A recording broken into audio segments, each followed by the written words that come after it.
आदरणीय दर्शकवृन्द नमस्कार। कार्यक्रम व्यक्ति विषय र विशेषमा यहाँहरूलाई स्वागत छ। म Rohit Dahal. Millennium challenge corporation जुन अमेरिकी आर्थिक सहयोग हो त्यो अहिले निकै लामो समयदेखि विवादमा छ। यसले चाहिँ मुलुकलाई नै एकखालले चाहिँ पक्ष र विपक्षमा विभाजन गरेको अवस्था छ। कुनै राजनीतिक दलहरूले सत्तामा हुँदा यसलाई समर्थन गरेको देखिन्छ भने प्रतिपक्षमा पुगेपछि यसको विरोध गरेको पनि सुनिन्छ। र यही बिचमा चाहिँ अमेरिकाका दुई उच्च सरकारी अधिकारीहरूले नेपाल भ्रमण गरेका छन् र यही विषयमा प्रधानमन्त्रीदेखि प्रमुख प्रतिपक्षी दलका नेताहरू र सत्ता गठबन्धनमा रहेका नेताहरूलाई पनि भेटेर एमसिसीको बारे तत्काल निर्णयमा पुग्न दबाब दिएको भनिन्छ। आज हामी यही विषयमा केन्द्रित रहेर छलफल गर्नेछौँ। एमसिसी के हो, यसको फाइदा बेफाइदा थुप्रै बहसहरू भएका छन्। त्यसैमा अरू हामी यसको बहुआयामिक पक्षमा विषयमा केन्द्रित रहेर मानिसले किन विरोध गरिरहेका छन्, किन समर्थन गरिरहेका छन्, यो विषयमा केन्द्रित रहेर छलफल गर्नेछौँ। र यसका लागि आज हामीसँग हुनुहुन्छ लामो समयदेखि ऊर्जा क्षेत्रमा क्रियाशील एकजना युवा व्यक्तित्व। किनभने यो मिलेनियम च्यालेन्ज कर्पोरेसन जुन सहयोग छ यो चाहिँ विद्युत प्रसारण लाइनसँग बढी सम्बन्धित भएको हुनाले आज हामीसँग हुनुहुन्छ स्वतन्त्र ऊर्जा उत्पादक सङ्घका कार्य समिति सदस्य प्रकाश दुलाल। स्वागत छ यहाँलाई कार्यक्रममा। धन्यवाद, नमस्कार। अब यो त साह्रै गिजलियो। यो तपाईँलाई आज मैले जोड्नुको कारण चाहिँ यो जुन अमेरिकी सहयोग छ यो सहयोग चाहिँ बढी विद्युत प्रसारण लाइनसँग बढी सम्बन्धित छ। अझ क्रस बोर्डर यो लाइनले चाहिँ झनै फाइदा गर्छ भन्ने पनि छ। यसबारेमा यो अलिकति भनिदिनु। अब यो चाहिँ बिजुलीको पोल बन्यो भने पोल मुनि नै आएर अमेरिकी सेना बस्छन्सम्मको कुरा आएको छ। तपाईँ लामो समयदेखि त्यसैमा हुनुहुन्छ। वैदेशिक सहयोगको कुरा पनि छ यसमा थुप्रै। के यसबारे अलिकति बताइदिनुहोस्। अब यो चाहिँ जुन मिलेनियम च्यालेन्ज कर्पोरेसन अन्तर्गत चाहिँ नेपालमा एमसिए नेपाल गठन भएर त्यसले चाहिँ हामीले विद्युत प्रसारण लाइन आयोजनाहरू निर्माणको काम अगाडि बढाउने भन्ने कुरा अगाडि भइरहेछ। त्यसमा चाहिँ यो जुन ट्रान्समिसन लाइन चाहिँ यो नेपालको जस्तै यहाँ लप्सीफेरीदेखि बुटवलसम्मको ट्रान्समिसन लाइन हुने र तीनटा सब स्टेसन हुने त्यो खालको आयोजना छ। जुन चाहिँ यो 400 केबीको प्रसारण लाइन हो जसले चाहिँ करिब 3500 देखि 4000 मेगावाटको बिजुली बोक्न सक्छ।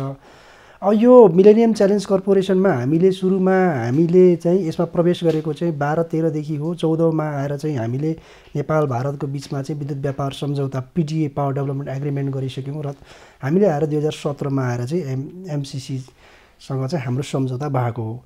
अब यसमा चाहिँ किन यो परियोजना चाहिँ छनौट भयो त प्रसारण लाइन आयोजना भनेर भन्दाखेरि प्रसारण लाइन आयोजना चाहिँ एमसिसीले चाहिँ आर्थिक परिवर्तन गर्ने खालका ठुला आयोजनाहरू चाहिँ रूपान्तरणकारी आयोजनाहरू छनौट गर्ने उसको एउटा मापदण्ड छ। त्यो मापदण्डहरूमा चाहिँ के हुनुपर्छ भनेदेखि थ्रेसहोल्ड छ। त्यसमा चाहिँ जस्तै केही कानुनी कुराहरू छन्, केही अरू कुराहरू छन्। जस्तै के छ भन्दाखेरि अब कानुनी शासनको कुरा हुनु पर्यो, रुल अफ लको कुरा भयो, अब डेमोक्रेसीको कुरा भयो, अनि यो निजी क्षेत्रलाई प्रमोसन गर्ने कुरा भयो।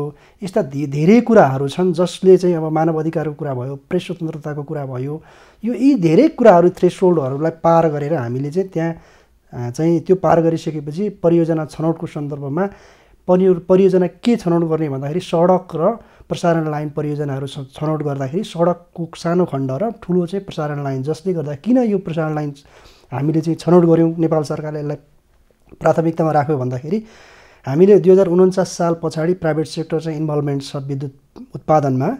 अब अहिले के छ भने विद्युत उत्पादनको क्षेत्रमा प्राइभेट सेक्टरले चाहिँ निकै ठुलो फड्को मारिरहेको छ। अहिले हामी चाहिँ करिब 2000 मेगावाटभन्दा बढी विद्युत उत्पादन गरेका छौँ भनेदेखि अब अर्को परिस्थितिमा के भइरहेछ भनेदेखि विद्युत अहिले हाम्रो चाहिँ पोहोरसम्म लोड सेडिङ थियो, विद्युत उपलब्ध हुँदैन थियो भने अहिले चाहिँ विद्युत खपत बढाउनको निम्ति प्रयास गर्नुपर्ने। अहिले मात्रै करिब विद्युत प्राधिकरणले यो बर्खाको याममा चाहिँ 500 अर्ब रुपियाँ पैसा चाहिँ गुमाएको छ यो विद्युत खपत गर्न नसक्यो। त्यसैले विद्युत खपत बढाउनु पर्ने, विद्युत व्यापार गर्नुपर्ने अवस्था छ। किन भन्दाखेरि प्रसारण लाइन आयोजना भएन भने हामी Nepal Bharat cross border line भएन र अथवा त्यो क्रस बोर्डरसम्म पुग्न सक्ने प्रसारण लाइन आयोजनाहरूको नेटवर्क विस्तार गरिएन भनेदेखि चाहिँ हामी गाउँमा उत्पादन भएको विद्युत चाहिँ व्यापार हुन नसक्ने भयो र ठुलो लगानी होइन अरबौँ खरबौँ लगानी चाहिँ लाखौँ जनताको लगानी चाहिँ डुब्ने अवस्था भयो हुनाले सरकारले समयमै प्रसारण लाइन आयोजना प्रायोरिटीमा राखेर यो चाहिँ क्रस बोर्डर आयोजना अगाडि बढाउनका निम्ति यो काम गरे हो। अब यसमा अहिले त्यसका लागि चाहिँ एमसिसीकै पैसा चाहिन्थ्यो त भन्ने छ। एमसिसी पैसा चाहिन्थ्यो चाहिँ भन्ने चाहिँ होइन, तर के हो भन्दाखेरि रूपान्तरणकारी आयोजना चाहिँ के हो त, जसले चाहिँ नेपालको आर्थिक क्षेत्रमा रूपान्तरण गर्छ भन्दाखेरि पूर्वाधारका आयोजनाहरूले नै रूपान्तरण गर्ने हो। त्यो पूर्वाधारका आयोजनाहरूमध्ये सडक एउटा आयोजना हो, सडकको सानो पार्टमा छ भने मुख्य गरेर अहिले चाहिँ के छ भने खरबौँको इन्भेस्टमेन्ट भइरहेछ। जस्तै यो डाटामा भन्दाखेरि अहिले हामी 2000 मेगावाट विद्युत उत्पादन गरिरहेछौँ भनेदेखि 3600 मेगावाटको आयोजनाहरू चाहिँ प्राइभेट सेक्टरले विद्युत निर्माण गर्दैछ, आयोजना चाहिँ फाइनेन्सियल क्लोजर गरेर निर्माण गरिरहेछ भनेदेखि हामी अहिले प्राइभेट सेक्टरले नै 2200 मेगावाटको आयोजनाहरूको चाहिँ पिपिए गरेर फाइनेन्सियल क्लोजर गर्ने स्टेजमा छ भने 1800 मेगावाट जतिका आयोजनाहरू चाहिँ कनेक्सन एग्रिमेन्ट गरेर पिपिए गर्ने अवस्थामा छ र 7200 मेगावाट जतिका आयोजनाहरू चाहिँ हामी चाहिँ करिब 1.5-2 वर्षदेखि कनेक्सन एग्रिमेन्ट एप्लाई गरेर बसेका छौँ। तर नेपाल सरकारले अहिले चाहिँ यो विद्युत 1-2 वर्षदेखि विद्युत व्यापार सम्झौता गरिरहेको छैन, किनभने विद्युतको बजार व्यवस्थापनको कुरा आइरहेछ भने कनेक्सन एग्रिमेन्ट पनि गरिरहेको छैन, किन भन्दाखेरि यही नै प्रसारण लाइनहरूको कारण नेटवर्कको कारणले गर्दाखेरि नगरेको हुनाले हाम्रो करिब प्राइभेट सेक्टरले मात्रै कम्तीमा 15,000 मेगावाट आयोजनाहरूको चाहिँ स्टडी गरेर अगाडि बढेर छ। करिब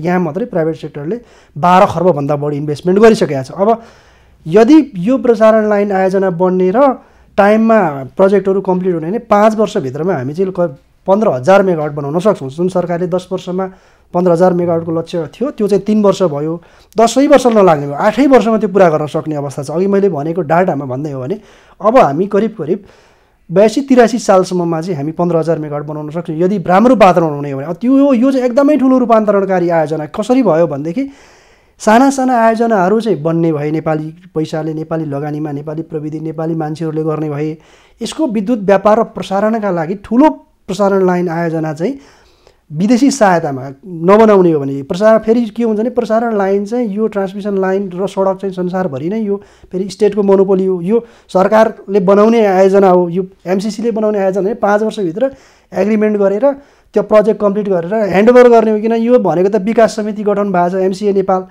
विकास समिति अन्तर्गत रहने आयोजना हो, यो त सरकारी आयोजना हो। त्यसैले गर्दाखेरि प्रसारण लाइनमा ठुलो प्रसारण लाइन प्राइभेट सेक्टरले बनाउन नसक्ने हुनाले सरकारले नै बनाउनु पर्ने हो। अब सरकारसँग रिसोर्सेसहरूको चाहिँ लिमिटेसन भएको कारणले गर्दाखेरि सरकारले ठुला आयोजनाहरूका लागि लगानी खोज्दै जाँदाखेरि एमसिसीले चाहिँ रूपान्तरणकारी आयोजनामा लगानी गर्ने हुँदाखेरि यो चाहिँ नेपालको आर्थिक क्षेत्रसँग रूपान्तरणकारी आयोजनासँग जोइन्ट हुने हुनाले एमसिसीको क्राइटेरिया पनि मिट हुने, नेपाल सरकारको आवश्यकता पनि भएको कारणले गर्दाखेरि यहाँ चाहिँ प्रसारण लाइनमा चाहिँ आएको हो। र यसको विरोध गर्नुपर्ने त्यति औचित्य छैन भन्ने तपाईँको अब निष्कर्ष। यसमा चाहिँ यस्तो छ, विरोध गर्नुपर्ने यो एकदम आर्थिक सहायता हो। अब आर्थिक सहायताको विरोध गर्नुपर्ने किनभने हामीले वैदेशिक सहायता लिँदैनौँ भन्नु पऱ्यो। अब हाम्रो बजेटलाई हामीले हेर्ने हो भने बजेटको हरेक वर्ष बजेटमै पनि हाम्रो बजेटको 20 देखि 22% चाहिँ वैदेशिक सहायता र अनुदान हुन्छ। अथवा हामीले बजेटको कुरा गर्ने हो भनेदेखि 9 खर्ब 10-9.5 खर्ब पैसा हामी राजस्व उठाउँछौँ। 10 खर्ब जति पैसा यो वर्षको बजेटमा हामी चाहिँ प्रशासनिक कामको निम्ति खर्च गर्छौँ भनेपछि 50-60 अर्ब रुपियाँ पैसा त हामी आन्तरिक ऋणबाट खर्च गर्छौँ। अब त्योदेखि बाहेक विकास खर्च सबै पैसा के भने वैदेशिक सहायता र अनुदान नै हो। हाम्रो जति पनि विकास छ त्यसैले गरी वैदेशिक सहायता र अनुदान चाहिँ हामी लिन नसक्ने ठाउँमा छैनौँ, हाम्रो आवश्यकता हो यो अहिलेको लागि। त्यसले गर्दाखेरि प्रोजेक्ट बेसिकमा आएको जुन यो वैदेशिक सहायता छ यसलाई आर्थिक सहायताको रूपमा मात्रै बुझिदिएको भए यसलाई विरोध गर्नुपर्ने कुनै अर्थ थिएन। तर हामी कहाँ यसको चाहिँ के भयो भन्दा यसलाई राजनीतिकरण गरियो, गिजोलियो त यसलाई जे हो त्यही मात्रै नबुझेर भनेको यसमा राजनीति घुस्यो। यसमा राजनीति घुस्न चाहिँ अलिकति स्वाभाविक पनि छ। लाग्दो पनि कस्तो छ भने एकदम देशमा चाहिँ नयाँ जनवादी राज्य सत्ता स्थापना गर्न हिँडेको एउटा शक्ति पनि यसको विरोध गर्छ। होइन, पुरानै परम्परागत शक्ति जुन छ हाम्रो स्थायी रूपमा त्यो अहिले सिन अनसिन जे भए पनि छ त्यो शक्ति पनि विरोधमा छ भनेपछि त यो अलि अचम्मकै छ। होइन, यो अचम्मको छैन, यो एकदम यथार्थ छ। यो चाहिँ यथार्थ के छ भनेदेखि अघि मैले भने जुन एमसिसीको थ्रेसहोल्डका शर्तहरूमा के छ भने 3-4-5-14वटा कुराहरूमध्ये अब रुल अफ लको कुरा छ, अब कानुनी शासनको कुरा भयो, प्रेस स्वतन्त्रताको कुरा हो, मानव अधिकारको कुरा हो, प्राइभेट इन्भेस्टमेन्टलाई प्रमोसन गर्ने कुराहरू भए यी कुराहरूमा चाहिँ विमति राख्ने राजनीतिक शक्तिहरूले चाहिँ यसको विरोध गरिरहेछन्। जस्तै त्यसलाई भन्ने हो भने एउटालाई अब बुझिने गरी भन्दाखेरि चाहिँ कम्युनिस्ट पार्टी जसले चाहिँ यो सबै कुराहरूलाई चाहिँ हामीले अहिलेका लागि हाम्रो यो चाहिँ कार्यनीति हो, यो चाहिँ हामी यसलाई कार्यनीति हो र हामी चाहिँ उपयोग गरेर यसलाई चाहिँ हामी चाहिँ प्रेस स्वतन्त्रता, मानव अधिकार अथवा कानुनी राज्य अथवा यो चाहिँ मान्छेको चाहिँ यो प्राइभेट इन्भेस्टमेन्टलाई प्रमोसन गर्ने कुराहरूलाई चाहिँ यो चाहिँ हामी समाजवाद स्थापना गर्ने हो भन्ने जुन लक्ष्य छ, अहिले चाहिँ यो युज मात्रै गर्ने हो। त्यसैले सत्तामा पुगिसकेपछि भित्र अन्तर हृदयदेखि यी कुराहरूलाई स्वीकार नगरेको एउटा कम्युनिस्ट शक्तिले यसको विरोध गरिरहेछ। र अनि त्यसमा फेरि के भयो भने उग्र कम्युनिजम देखाउनका निम्ति अझै बढी त्यो कम्युनिस्ट मतलाई तान्नका निम्ति देखिने भयो एउटा। अनि अर्को कुरो चाहिँ के भने कम्युनिस्ट पार्टीमा ओरिएन्टेसन नै के भयो भने सुरुदेखि नै भारतलाई चाहिँ विस्तारवादी र अमेरिकालाई चाहिँ साम्राज्यवादी भनेर भन्दै आएको ठुलो लामो समयदेखि त्यो प्रशिक्षित गर्दै आएको पुस्ताको कारणले गर्दाखेरि अमेरिकालाई साम्राज्यवादी शक्ति हो र उसको लगानी चाहिँ आफ्नो इन्ट्रेस्टमा आउँछ। जस्तै यो आयो भनेदेखि यहाँ अमेरिकी सेना आउँछ अथवा युरेनियम लिन आउँछ अथवा अर्थ के जे पनि होइन, कस्तो कस्तो भिडियो ट्रोलहरू पनि बनाएका छन् कि त्यो सोच्नै नसकिने। अब त्यो आउँछ भन्दाखेरि पत्याउने जमात किन भयो भने ओरिएन्टेसन त्यो एउटा त्यो कम्युनिस्ट शक्तिले विरोध गरिरहेछ। अब अर्को कुरा चाहिँ के हो भन्दाखेरि चाहिँ जुन दरबारीय शक्ति छ त्यो दरबारीय शक्तिले पनि यो नेपालमा चाहिँ यो डेमोक्रेसी, यो रुल अफ ल, प्राइभेट इन्भेस्टमेन्ट प्रमोसन यस्ता कुराहरूलाई चाहिँ अगाडि बढ्न दिएन भनेदेखि गिजोल गाजल पारियो भने यो गिजोल गाजलमा गोलमालमा गोल हाल्न सकिन्छ कि भनेर विभिन्न अभियन्ताहरूका नाममा विभिन्न खाले मान्छेहरूले चाहिँ यो चाहिँ दरबारसँग निकट मान्छेहरू जसलाई यो सिस्टम मन परिरहेको छैन, हाम्रो यो प्रणाली मन नपराउने मान्छेहरूले प्रणाली भत्काउन के भद्रगोल पर्दाखेरि प्रणाली भत्किन्छ भन्ने जुन आशा छ त्यो त्यसमा चाहिँ लागेको देखिन्छ। त्यसले गर्दाखेरि यसमा सुरुको दिनदेखि नै अब हाम्रो चाहिँ कम्युनिस्ट पार्टीले यसलाई चाहिँ राम्रो ढङ्गले ह्यान्डल गरेन। अब जस्तै अपोजिसनमा हुँदा नेपाली कङ्ग्रेसले यसलाई चाहिँ पारित गर्नुपर्छ भनेर भनिरहेको थियो, अहिले पनि नेपाली कङ्ग्रेस त यो कुरा पारित गर्नुपर्छ भन्नेमै छ। अब अहिले मुख्य समस्या भनेको चाहिँ प्रतिपक्षी दलको नेता हिजो चाहिँ सरकारमा हुँदा पास गर्नुपर्छ भन्नुहुन्थ्यो, अब अहिले के गर्नुपर्छ भन्नुहुन्न, सरकारले ल्याओस् भन्नुहुन्छ। सरकारका सहभागी दलहरूमा चाहिँ जुन मुख्य दलगर चाहिँ अब जनता समाजवादीले चाहिँ पास गर्ने कुरा नै गरिरहेछ भनेदेखि यो हाम्रो नेकपा माओवादी केन्द्र र नेकपा एकीकृत समाजवादी दुईवटा पार्टीहरूमा चाहिँ यसको विषयमा विवाद छ। त्यसले गर्दाखेरि यो मुख्य गिजोलिएको चाहिँ पार्लियामेन्टको फोर्सलाई हेर्ने हो भने कम्युनिस्ट पार्टीको कारणले गिजोलियो। यो कम्युनिस्ट पार्टी एक हुँदा पनि यसलाई आफ्नो पक्ष र विपक्षमा पार्ने गरी प्रयोग गरियो भने पार्लियामेन्ट बाहिरको कुरा गर्दाखेरि चाहिँ यो दरबारी शक्तिहरूले जुन सामाजिक सञ्जाल र नागरिक तहमा यो एकदम यसको विरोधमा उद्वेलित भएर मान्छे आउनलाई परिचालन भइरहेछ, एकदम ठुलो मास परिचालन भइरहेछ। यो दुईवटा शक्ति हो र यसको विरोध गर्नु, यो दुईवटा शक्तिले यो विरोध गर्नु चाहिँ मेरा लागि, मेरो बुझाइमा, मेरो पोलिटिकल थटले भन्नुहुन्छ भने चाहिँ यो उहाँहरूको राजनीतिक धर्म हो। उहाँहरूले आफ्नो राजनीतिक धर्म मात्रै यो भन्दै हुनुहुन्छ कि जसले कानुनी शासन कालान्तरमा भनौँ न, अहिले देखावटी रूपमा मान्ला, कालान्तरमा त्यो मान्दैन, उसले मानव अधिकारलाई त्यति रुचि राख्दैन, स्वतन्त्रताका कुरामा ऊ त्यति धेरै फराकिलो हुन चाहँदैन, त्यस्तो व्यवस्था ल्याउन चाहने शक्तिहरू यो एमसिसीको विरोधमा छन् भन्ने तपाईँको बुझि त मेरो हो नै। त्यस्तो हो भने तपाईँको चाहिँ अब एमालेको उपाध्यक्ष भीमराव यी कुराहरू मान्दैनन् त? उनी त एकदम यसको त एब्सोल्युट विरोधमा छन् होइन। युवराज सङ्ग्रौला जस्ता पनि विरोधमा देखिन्छन्, पढे लेखेकै मानिसहरू पनि। उनीहरू त फेरि कानुनी शासनका लागि सधैँभरि लडिरहेको होइन। यस्तो हुन्छ, यो त उहाँहरू सबैजना कम्युनिस्ट ओरिएन्टेसनबाट आउनुभयो। अघि मैले भनेको कम्युनिस्ट ओरिएन्टेसनबाट आएको मान्छेहरूले यो सबै कार्यनीति, यो रणनीति चाहिँ हाम्रो यो होइन भन्नेमा उहाँहरू क्लियर हुनुहुन्छ। दस्तावेजबाट पनि त्यो देखिन्छ, पहिलो कुरा। दोस्रो कुरा चाहिँ जतिखेर एमसिसीको बारेमा ठुलो बहस नेकपामा भएको थियो त्यतिखेर चाहिँ नेपालको कम्युनिस्ट पार्टी र त्यतिखेरको तत्कालीन नेपाल कम्युनिस्ट पार्टी र चीनको कम्युनिस्ट पार्टीको बिचमा चाहिँ सी जिनपिङ विचारधारा पढाउने भनेर चाहिँ हामी कहाँमा चाहिँ एउटा सम्झौता भएको थियो। त्यसको प्रभाव चाहिँ सी जिनपिङ विचारधाराको प्रभाव चाहिँ नेपालको कम्युनिस्ट पार्टीमा परेको थियो।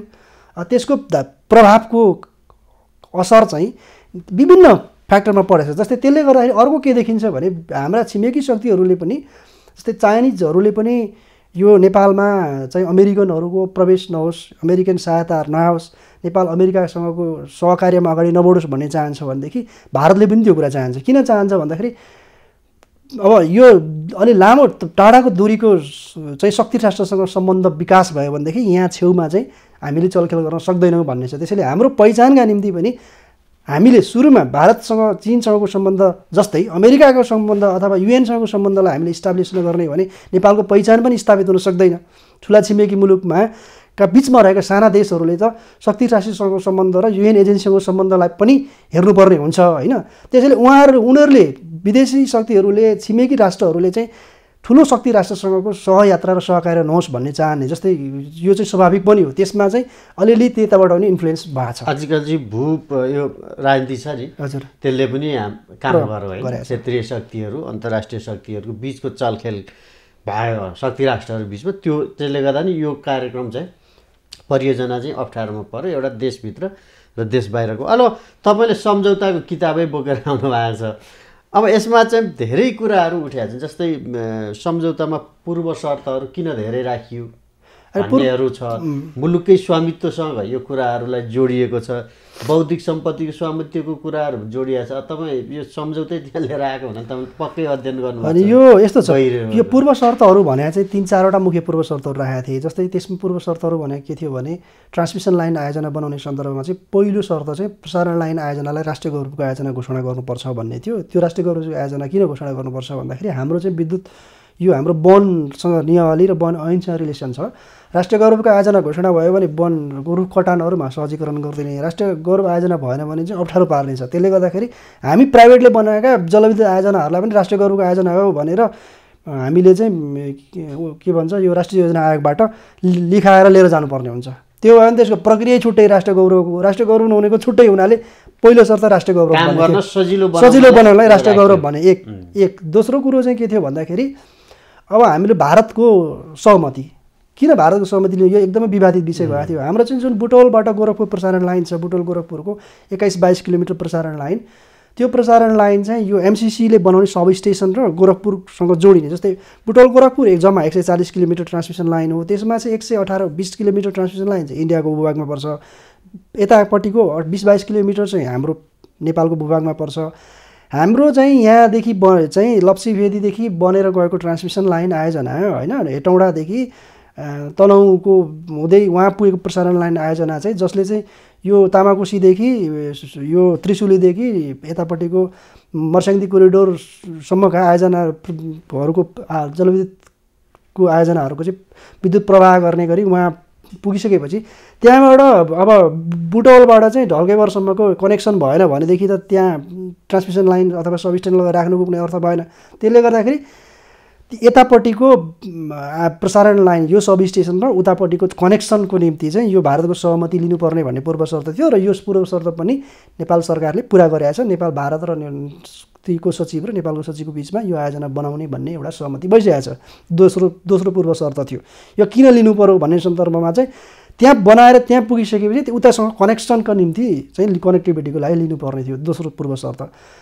तेस्रो पूर्व शर्त चाहिँ यो आयोजनाका लागि आवश्यक पर्ने जग्गाहरू खरिद गर्नुपर्ने, IEI एप्रुभल गर्नुपर्ने भन्ने पूर्व शर्त थियो, त्यो पनि नेपाल सरकारले पुरा गर्यो।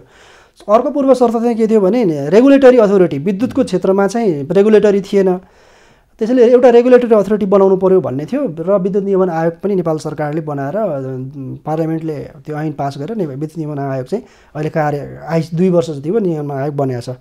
अर्को रेगुलेटरीको कुरा पनि गरेको थियो, किनभने उनीहरू चाहिँ रुल अफ ल, रेगुलेसन यस्तो कुरालाई मान्ने हुनाले उनीहरूले रेगुलेसन छैन हाम्रो प्राइभेट सेक्टरमा जलविद्युतमा भन्ने हुनाले रेगुलेटरी पनि भनेको थियो। अनि अर्को कुरा चाहिँ किन यो सबै पुरा गरिसकेपछि अब पार्लियामेन्टबाट यसलाई एप्रुभल गर्नुपर्छ भन्ने चाहिँ सबैभन्दा ठुलो यो चाहिँ नेपालको सन्धि ऐनसँग रिलेसन छ भन्ने भएको कारणले गर्दा फेरि यो उसले भनेको भन्दा पनि नेपालको कानुन मन्त्रालयले दिएको सुझावै हो, त्यसको चिठी पनि हामीले सामाजिक सञ्जालहरूमा देखाएको छौँ, त्यो चिठी पनि छ। त्यसले गर्दाखेरि यो चाहिँ किन पार्लियामेन्टबाट यसलाई पास गर्नु पर्यो, एकैछिन त संसदबाट पास गर्नुपर्छ भन्ने कुरो चाहिँ हामीले नै भन्यौँ। नेपाल होइन, यो चाहिँ नेपाल पहिला सम्झौता भयो थियो, यो अनुसूचीमा छ, पछि अनुसूचीमा यो थपिएर आयो। किन थपिएर आयो भन्दाखेरि यो सम्झौता पछि यो पहिला सही भइसकेपछि आएर यहाँ नेपाल सरकारले अध्ययन गर्दाखेरि कानुन मन्त्रालयले के भन्यो भने यो चाहिँ सन्धि ऐन अन्तर्गत हुनाले यसलाई चाहिँ पारित गर्नुपर्छ भने कानुन मन्त्रालयको राय सुझावका आधारले फेरि यसलाई हामी पार्लियामेन्टमा पास गर्ने। तत्कालीन अर्थमन्त्री डाक्टर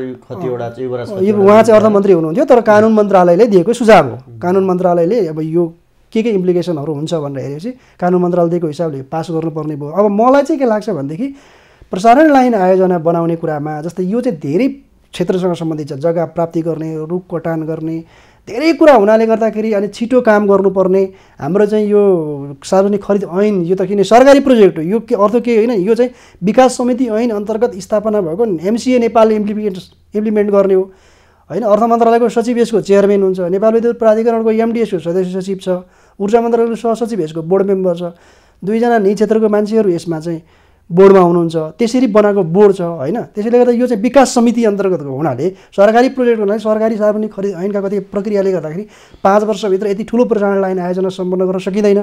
नेपालमा त धेरै कानुनी जटिलताहरू छन् भनेर पनि त्यो जटिलता फुकाउनका निम्ति अरू ऐनहरूलाई, संविधानलाई चाहिँ होइन, नेपालमा विद्यमान भएका अरू पनि जति पनि ऐन कानुनहरू छन् त्यसलाई चाहिँ यो आयोजना कार्यान्वयन गर्ने हकमा अवरोध हुने हो भने त्यसलाई चाहिँ त्यो आयोजनाका हकमा चाहिँ निलम्बन गर्ने अप्ठ्यारा हो, त्यसलाई हटाउनका निम्ति गरेको हो। यो सबैमा लागु हुने होइन, यो प्रसारण लाइन आयोजनाको जग्गा प्राप्तिमा, यो प्रसारण लाइनका लागि खरिद गर्नेमा, यो प्रसारण लाइनको रुख कटानमा, यसका लागि मात्रै हो, सबैका लागि चाहिँ। अब एमसिए नेपाल छ यो चाहिँ कार्यान्वयन गर्नका लागि होइन। मलाई चाहिँ यहाँ 5 तारे होटलमा यसको कार्यालय छ जस्तो लाग्छ मलाई। तर ती मानिसहरू पनि अब नियमित रूपमा ठुलो रकम आउने, तलबको रूपमा खाने, भत्ताको रूपमा खाने, सुविधा लिएर बस्ने, तर यस्ता खालका कुराहरू चाहिँ प्रष्ट ढङ्गले नभनिदिने कारण पनि यो समस्या चाहिँ बढी भयो होइन। अब यस्तो हुन्छ नि त, यो जागिर खाने कर्मचारीलाई त के मतलब भयो र? अब उहाँहरूलाई हामीले कुरा गर्दाखेरि जति लम्ब्यो त्यति पैसा लम्ब्यो भन्ने पनि छैन। म त जागिर खान आएको हो, अब यहाँ नभए अन्त जागिर खान जान्छु। म त इन्टरभ्यू दिएर नेपाल सरकारको विकास समितिमा इन्टरभ्यू दिएर सेलेक्सन भएर आएको मान्छे हो। अब मैले यो सबै पोलिटिकल मान्छेसँग डिबेट गर्दै किन हिँड्नु जरुरी छ र? म त पोलिटिकल मान्छेसँग झगडा गर्दै हिँड्ने त मेरो त उद्देश्य होइन। म त नेपाल सरकारले बन्द गर्छ भने मेरो चाहिँ जागिर त बन्द भइहाल्छ, म त हिँडिहाल्छु। म यो डिबेट गरेर हिँड्दिनँ। उहाँहरूलाई मैले सोधेको थिएँ किन यो तपाईँहरूले पनि अलिकति क्लियर गर्नुहोस् न भन्दाखेरि म जागिर खाने मान्छे हो, म पोलिटिकल मान्छे जिम्मेवारी अभिव्यक्ति हो नि त होइन। अब पैसा खाएपछि त्यसको काम गर्नुपर्छ। कर्मचारीले त परियोजना इम्प्लिमेन्ट गर्ने चाहिँ होला। ठेक्काको कुरामा पनि अलिकति सुनिन्छ, यो ठेक्का पनि सबै अमेरिकन कम्पनीहरूले नै पाउँछन्। त्यसले गर्दा यो फेरि यो 10% कि कति ठेक्का दिँदा आउनुपर्ने रकम पनि दिँदो रहेनछ। त्यसपछि यो आयोजना किन चाहिँ बाँकी राख्ने भन्ने पनि छ अरे भन्छ। होइन यस्तो छ, त्यो त्यस्तो चाहिँ छैन। यसमा के छ भने यो ठेक्का चाहिँ अन्तर्राष्ट्रिय ठेक्का हुन्छ यसको होइन, अन्तर्राष्ट्रिय बिडिङ हुन्छ। कतिपय चाहिँ देशमा अब बिडिङै होला। अब के छ भने एमसिसी अन्तर्गत परियोजना चाहिँ नेपालमा मात्रै लागू भएको होइन, यो अफ्रिकामा पनि छ, अमेरिकाका दक्षिण अमेरिकी मुलुकहरूमा पनि छ, एसियाली मुलुकहरूमै पनि छ होइन, चीनसँगै सीमा जोडेको मङ्गोलियामै पनि छ होइन। अब यो सबै कुरा हेर्दाखेरि के देखिन्छ भने यो चाहिँ अन्तर्राष्ट्रिय बिडिङ भएको छ।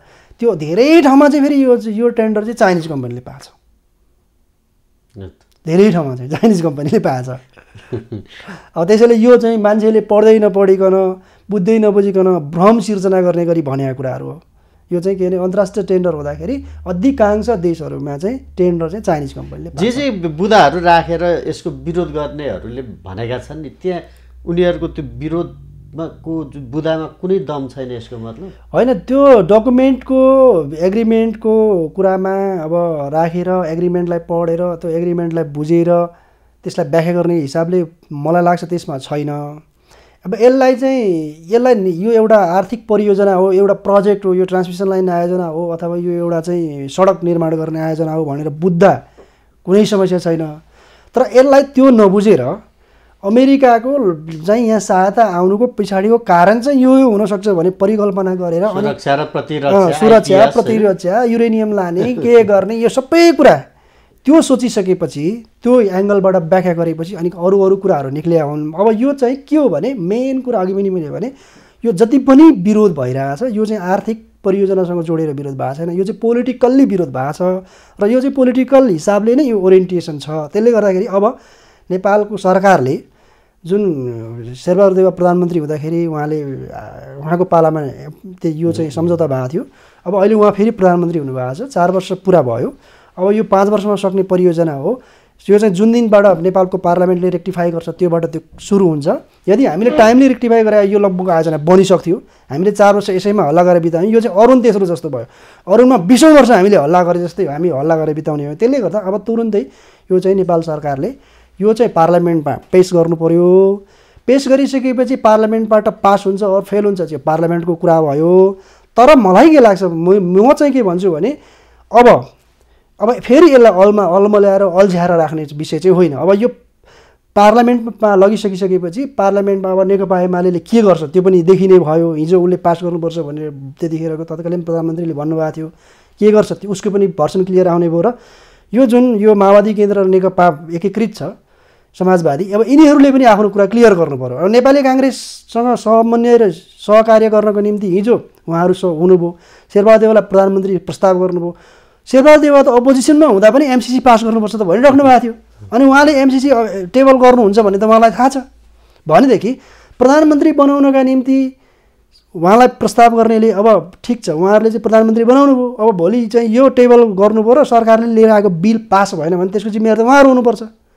अपोजिसनले गरेन भने सरकारले लगेको बिल पास भएन त सरकार नैतिक सङ्कटमा परिहाल्छ, छोडी नै हाल्छ। हो, त्यसो पछाडि मेरो चाहिँ कुरा के छ भने पास गर्नुपर्छ। त्यो पछाडि के हुन्छ भने यदि नेपाली काङ्ग्रेसले पनि यस्तो जुन यो के भन्छ क्लियर नभएका शक्तिहरू, राजनीतिक शक्तिहरू जुन क्लियर छैनन् एजेन्डामा, यस्ता क्लियर नभएका शक्तिहरूसँग लामो यात्रा गर्नु हुँदैन, क्लियर हुनु पऱ्यो कि एजेन्डामा, विकासमा त विकासको सन्दर्भमा होइन नि। जस्तै के भने अब यस्तो अन्तर्राष्ट्रिय रिलेसन हो यो चाहिँ फेरि के हो भने हाम्रो यो एउटा आयोजना मात्रै होइन, हामी चाहिँ अमेरिका जस्तो देशसँगको हाम्रो जुन अन्तर्राष्ट्रिय सम्बन्ध छ, नेपाली कङ्ग्रेसको एउटा आफ्नो चाहिँ डेमोक्रेटिक एलायन्स छ संसारभरिको, त्यो एलायन्सको कुरा होला।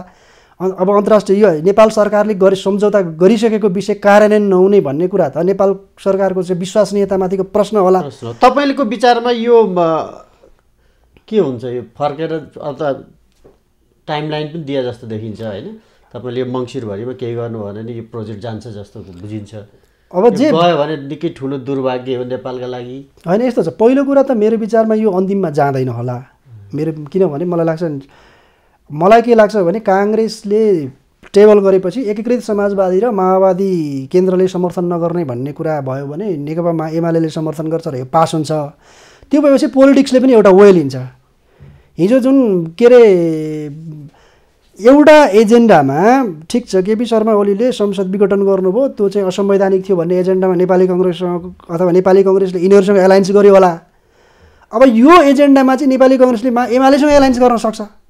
सधैँभरि माओवादीको प्रचण्डको र माधव कुमार नेपाल एकीकृत समाजवादीको एजेन्डा बोकेर शेरबहादुर देउवा त हिँड्नु सक्दैनन् नि त राष्ट्रका लागि त। त्यसैले एजेन्डा बेसको पोलिटिक्समा जान्छ। गठबन्धन टुटाएर भए पनि यो पास गर्नुपर्छ शेरबहादुर देउवाले भन्ने तपाईँको पर्छ नेपाल, किनभने यो नेपाल सरकार नेपालको विश्वसनीयतामाथिको प्रश्न हो। त्यसैले अन्तर्राष्ट्रिय फोरममा नेपालको विश्वसनीयता भोलि कुनै नेपालले गर्ने एग्रिमेन्टको सन्दर्भमा विश्वसनीयता के हुन्छ? त्यसैले यो पास गर्नुपर्छ, पास गर्नको निम्ति टेबल गर्नुपर्छ। अब एलायन्स टुट्छ भने टुट्छ। हस्, महत्त्वपूर्ण समयको लागि धेरै धेरै धन्यवाद। हस्, नमस्कार, धन्यवाद। आज हामीले छलफल गऱ्यौँ जुन अमेरिकाले नेपाललाई दिने आर्थिक सहयोग, त्यो खास गरेर विद्युतमा बढी छ त्यस विषयमा केन्द्रित रहेर, र यसका लागि आज हामीसँग हुनुहुन्थ्यो स्वतन्त्र ऊर्जा उत्पादक सङ्घको कार्यकारी समिति सदस्य प्रकाश दुलाल। कार्यक्रमको निर्धारित समय सकिएको छ। खबरभित्रको खबरका लागि हेर्दै रहनुहोला एम न्युज खबर। नमस्कार।